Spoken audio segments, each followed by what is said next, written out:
आइए दोस्तों, आपका मेरा YouTube channel GK GS trick 31 पर स्वागत है। मैं आज आप लोगों को आज बहुत दिनों से शॉर्ट वीडियो के माध्यम से ट्रिक के माध्यम से मैं आप लोग को राज्य और राजधानी याद करा रहा था। लेकिन आज सभी को बसंत पंचमी की ढेर सारी हार्दिक शुभकामनाएं। और आज से सरस्वती माता की कृपा से हमारी लॉन्ग वीडियो भी स्टार्ट होगी। और लॉन्ग वीडियो में हम आपको संविधान पढ़ाएंगे और बताएंगे।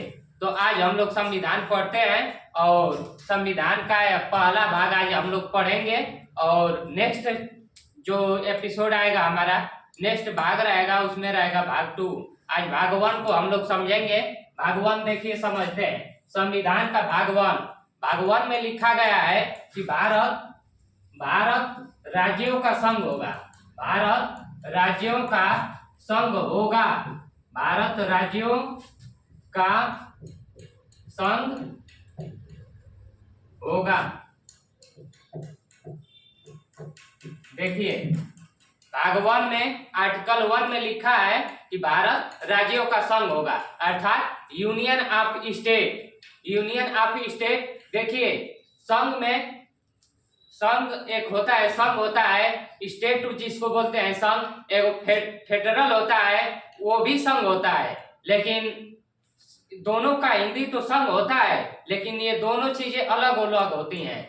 जैसे अमेरिका है तो फेडरल वो भी है, लेकिन वो संघ है तो कन्फेडरल, वो फेडरल है। और भारत है तो यूनियन है। और एक होता है कन्फेडरल।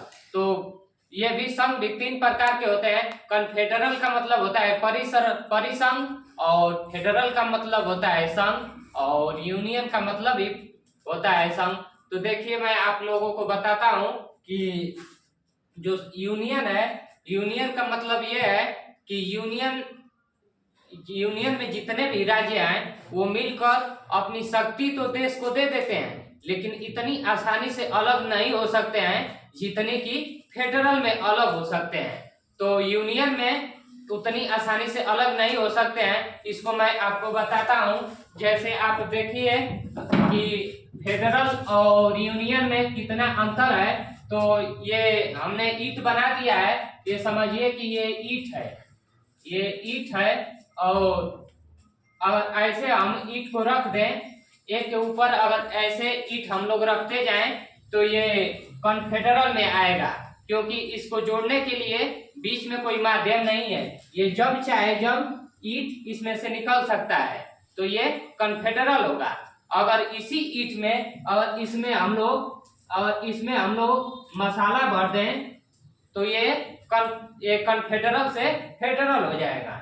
ये अगर हम लोग बस ऐसे ईंट को रख दें तो आसानी से कभी भी निकल सकता है, तो कन्फेडरल होगा। अगर इसमें हम लोग थोड़ा सा मसाला डाल देते हैं तो ये फेडरल हो जाएगा, क्योंकि ये ईंट अब दीवार बन गई है तो ये उतनी जल्दी से नहीं टूटेगी जितनी जल्दी से पहले टूट जाती है। लेकिन और इसी के ऊपर हम लोग इस तरह प्लास्टर कर दें, और इसी के ऊपर हम लोग इसको प्लास्टर कर दें तो ये और मजबूत हो जाएगा और आसानी से ये टूट नहीं पाएगा। तो फेडरल का मतलब कि उसमें से निकल भी सकते हैं, और कन्फेडरल का मतलब आपने तो देख लिया कि भारत राज्यों का संघ है, अर्थात यूनियन ऑफ स्टेट है। अनुच्छेद 1 में लिखा गया है। लेकिन अनुच्छेद 1 में ये भी है कि स्टेट भी 3 प्रकार के होते हैं। स्टेट भी कितने प्रकार के होते हैं? 3 प्रकार के होते हैं। जो भारत में बड़ा बड़ा राज्य है उसे स्टेट कहते हैं। जो भारत में बड़ा बड़ा राज्य है उसे स्टेट कहते हैं। लेकिन जो भारत में छोटा राज्य है लेकिन देश के लिए अति महत्वपूर्ण है वो भी, तो उसे हम लोग केंद्र शासित प्रदेश कहते हैं। इसको क्या कहते हैं? जो छोटे राज्य हैं उसे क्या कहते हैं? केंद्र शासित प्रदेश कहते हैं। और तीसरा नंबर पर यह रखा गया है अर्जित क्षेत्र।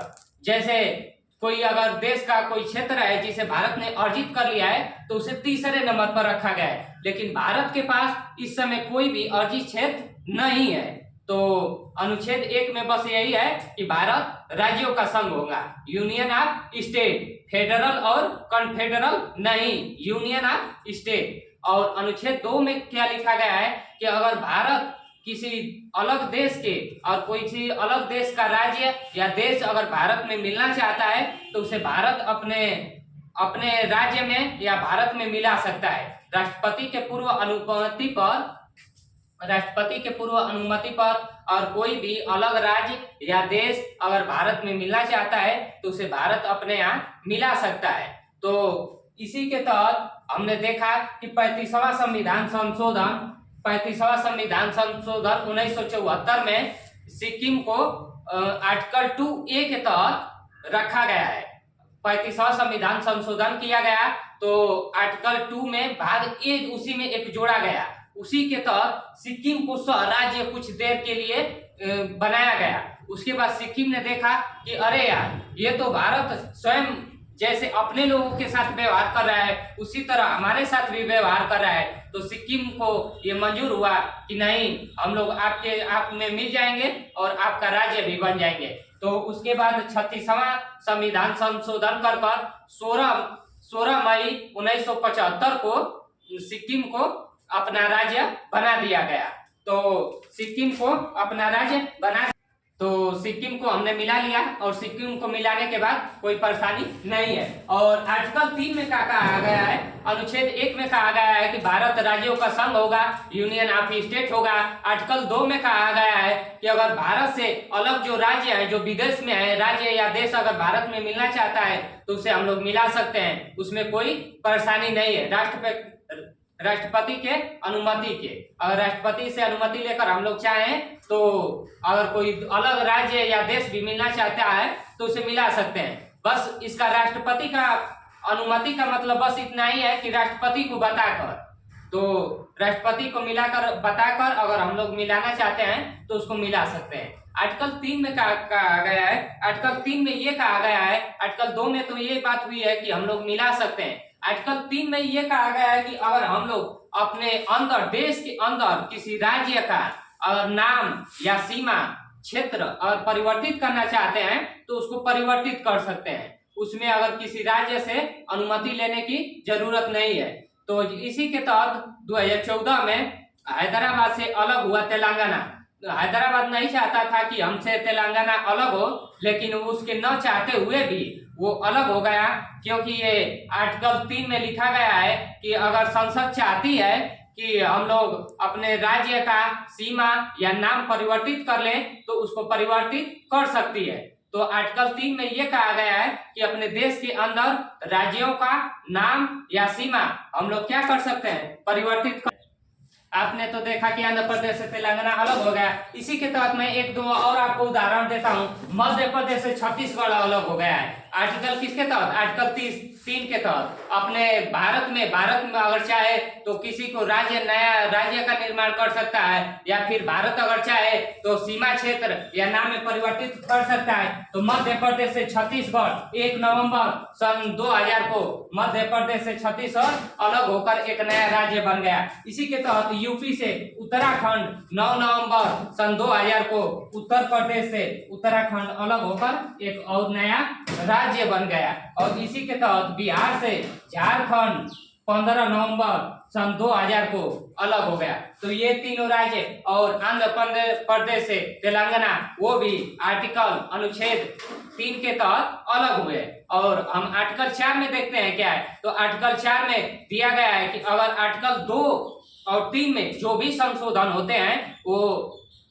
368 से बाहर रखे गए हैं। उसमें अगर कोई भी संशोधन होता है तो फिर राष्ट्रपति से अनुमति लेने की जरूरत नहीं है, 2/3 बहुमत की जरूरत नहीं है, क्योंकि ये तो पहले ही बता दिया जाता है राष्ट्रपति को, उसके अनुमति को उससे अनुमति ले लिया जाता है कि हम किसी राज्य का सीमा क्षेत्र परिवर्तित करने जा रहे हैं या फिर किसी अन्य देश के राज्य को मिलाने जा रहे हैं। तो ये चारों अनुच्छेद हमने आज कंप्लीट कराया। एक बार और इसका रिवीजन चारों का एक साथ करा देते हैं हम कि आर्टिकल 1 में दिया गया है कि भारत राज्यों का संघ होगा, अर्थात यूनियन ऑफ स्टेट होगा। आर्टिकल 2 में कहा गया है कि भारत अगर किसी अन्य देश का अगर राज्य मिलना चाहता है भारत में तो उसे मिला सकता है। आर्टिकल 3 में कहा गया है कि अगर भारत अपने देश के अंदर अगर किसी नाम क्षेत्र या सीमा क्षेत्र या अलग किसी राज्य का निर्माण करना चाहता है तो वो कर सकता है। और आर्टिकल 4 में कहा गया है कि आर्टिकल 2 और आर्टिकल 3 में जो भी परिवर्तन होगा उसको 368 से बाहर रखा गया है। उम्मीद करते हैं कि आप समझ गए होंगे और अगला भाग हम लेकर आएंगे नेक्स्ट क्लास में। धन्यवाद।